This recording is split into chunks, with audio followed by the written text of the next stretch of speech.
निकल गए और बाद में कहूं क्या बदलाव आया।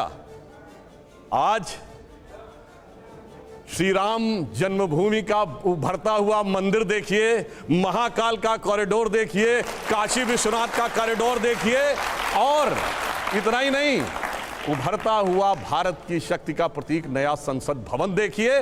तो यह बदलाव आया कि अरुण गगन पर महाप्रगति का अब ये मंगल गान उठा, करवट बदला अंगड़ाई ली, सोया हिंदुस्तान उठा।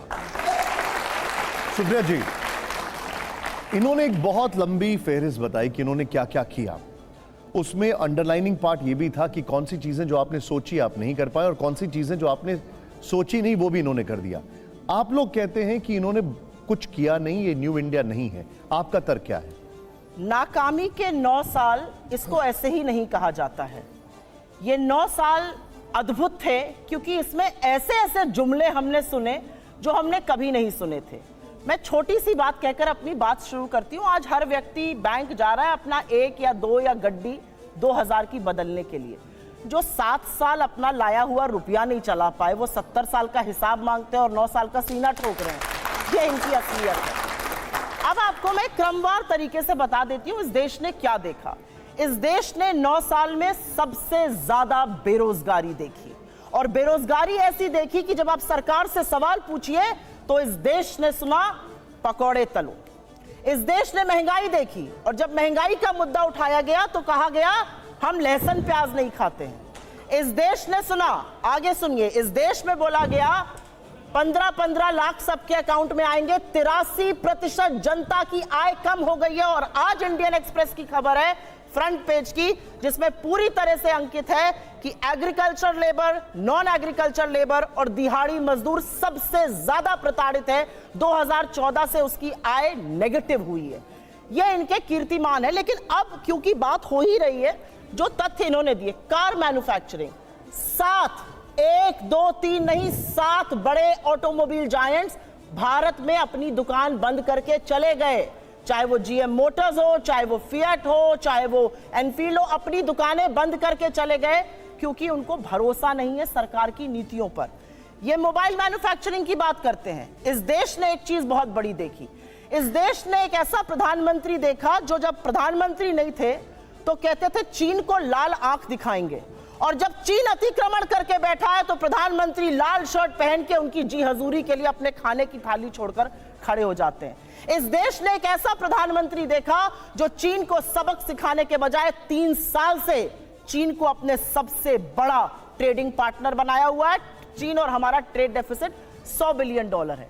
इस देश ने मिजोरम और असम के बीच में गोलियां चलती हुई देखी।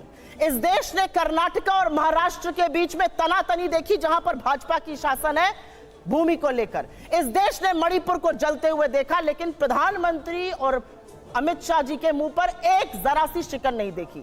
इस देश ने तैरती लाशें भी देखी। यह देश सब कुछ देखता है, और अब देश यह भी देख रहा है कि भारत के संसद का उद्घाटन होने जा रहा है। और भारत का संसद क्या है यह हमारा संविधान बताता है। अनुच्छेद 79 क्लियरली कहता है इंडियन पार्लियामेंट का मतलब है राष्ट्रपति, काउंसिल ऑफ स्टेट्स राज्यसभा और लोकसभा।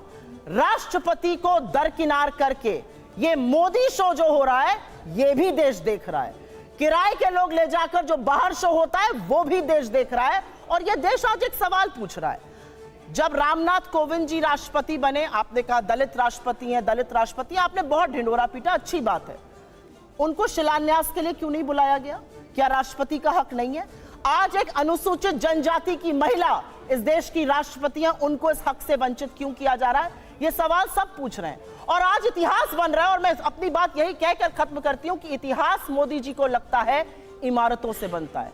जी नहीं, इतिहास ना इमारतों से बनता है, ना 9 साल में बनता है। इतिहास तब बनता है जब 200 साल की ब्रिटिश हुकूमत के बाद आप रोना नहीं रोते, अपना दुखड़ा नहीं रोते, आप IIT, एम्स, ISC, बार्क, इसरो जैसी संस्थाएं बनाते हैं। इतिहास तब बनता है जब 19वीं सदी के भारत में आप 21वीं सदी की आईटी और टेलीकॉम रेवोल्यूशन की नींव रखते हैं। इतिहास तब बनता है जब 1991 में आप अपनी इकोनॉमी को खोलते हैं और ग्लोबलाइजेशन का एक अहम हिस्सा बनते हैं। इतिहास तब बनता है जब 2004 से 14 के बीच आप 27 करोड़ लोगों को गरीबी की सीमा रेखा के ऊपर खींचते हैं।